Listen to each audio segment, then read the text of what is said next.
నమస్తే, welcome to Shri media. నేను మీ విష్ణుప్రియ. ప్రతి నెల కూడా 12 రాశుల వాళ్ళకి రాశి ఫలాలు ఏ విధంగా ఉన్నాయనేది మనం తెలుసుకుంటున్నాం. ఇప్పుడు మనతో పాటు ఉన్నారు గురువుగారు లక్ష్మీనారాయణ గారు. గురువుగారితో మాట్లాడి 12 రాశుల వాళ్ళకి ఏప్రిల్ నెలలో ఏ విధంగా ఉండబోతుంది, ఎటువంటి పరిహారాలు చేసుకోవాలి, ఇవన్నీ కూడా సవివరంగా తెలుసుకుందాం. నమస్తే గురువుగారు. నమస్కారం.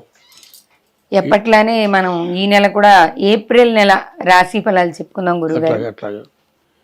2025 ఏప్రిల్ నెల తులారాశి 7వ రాశి తులారాశి. తులా వృషభయోర్ భృగు, శుక్రుడు అధిపతి. ఆ శుక్రుడు బాగున్నాడు.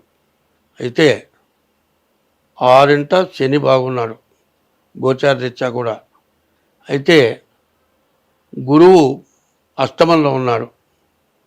మరి ఈ గురువు పూర్తిగా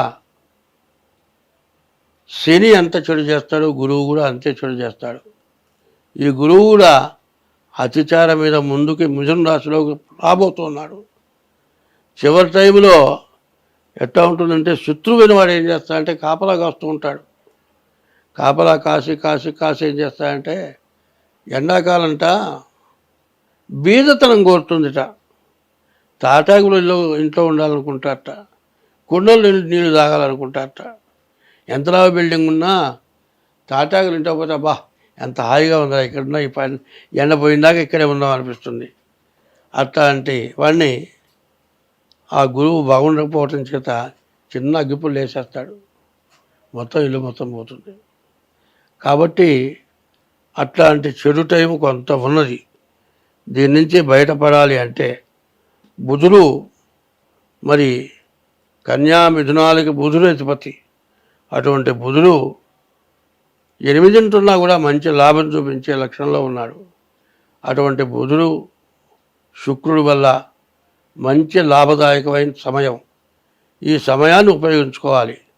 అందువల్ల మీరు వెంటనే మీ డేట్ ఆఫ్ బర్త్ ద్వారా మీ జాతకం చూపించుకోండి. పైన ముఖ్యంగా చెప్పేది మీరు జాతకం చూపించుకునేది రెండో సంగతి. మొట్టమొదటి తల్లిదండ్రుల్ని, భార్యని ఇబ్బంది లేకుండా చుట్టం.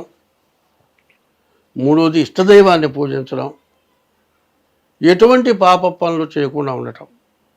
ఇది ముఖ్యమైనవి. ఈ 3 మాత్రం తప్పనిసరిగా చేయాలి. అయితే ఇప్పుడు ఏంటంటే ఒక కాలుష్యం అన్నమాట. ఈ కాలుష్యం ఎట్లాంటిదంటే, ఒకప్పుడు పారే నది నీళ్ళు తాగేవాళ్ళం. నది నీళ్ళు తాగితే చాలా మంచిది అనుకునేవాడు.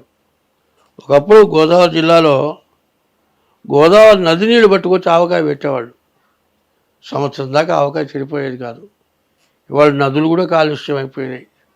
మరి నీళ్ళు కూడా పొల్యూషను, ఫిల్టర్ నీళ్ళు తాగాల్సిన పరిస్థితి వచ్చింది. ఇవన్నీ ఎందుకు వచ్చినాయంటే మన పాపమే మనల్ని ఇట్లా చేస్తుంది. ఈ పాపం ఎంత పాపం అంటే నోటితో తలచటానికి కూడా వీలు లేనటువంటి మహాపాపాలు జరుగుతున్నాయి. 5 సంవత్సరాల పిల్లలతో వ్యభిచారం చేయటం, కడుపున పుట్టిన 3 పిల్లల్ని నిలువున విషం పెట్టి చంపటం, ఇది ఎవ్వరూ భరాయించగలిగింది కాదు. అసలు కొంతమంది ఏం కోరుతున్నారంటే కోర్టుకు తీసుకెళ్ళొద్దు, నడి రోడ్డు మీద ఎన్కౌంటర్ చేసి పారేమని ప్రజలు కోరుకుంటున్నారు. ప్రభుత్వం కూడా అట్లాంటి పని చేయటానికి వెనకాడుతోంది. కానీ అట్లాంటి పని చేయాల్సిన పరిస్థితి బాగా వచ్చింది అనిపిస్తుంది. నేను చేయమని అన్ను, కానీ ఇది 10 మంది చూస్తుండగా జరిగితే ఎవడైనా చిన్నపిల్లాడు ఉరి తీయటమో చేసి కళ్ళెమ్మడి వాడి గుడ్లు ఇంతలాగా వస్తాయి. అది చూసాడంటే గుండె చచ్చిపోతాడు అవుతున్నాడు. ఇది పబ్లిక్ చేయకూడని పని. కానీ ఏదైనా సరే ఇట్లాంటి పాపాలని హరింప చేయాలి అంటే ఎప్పుడూ దైవాన్ని పూజించడం, ప్రతివాడు పూజించాలి దైవాన్ని. దైవాన్ని పూజించేవాళ్ళు ఎక్కువ మంది కావాలి. పాపం చేసేవాళ్ళ కంటే దైవాన్ని పూజించేవాళ్ళు ఎక్కువగా ఉంటేనే ఇప్పటి పరిస్థితి మారుతుంది. కాబట్టి బుధుడు శుక్రుడు బాగున్నాడు, వివాహానికి బాగుంది, తర్వాత వ్యాపారానికి బాగుంది. గురువు పూర్తిగా బాగాలేడు. అనవసరమైన దండగా వారి ఖర్చులు రావడానికి అవకాశం ఉంది. దొంగ కానివాడు దొంగ అవటానికి అవకాశం ఉంది. ఎవడో దొంగతనం చేస్తే మన మీద పడుతుంది. తర్వాత కొన్ని ధర్మాలు చెబుతున్నాను.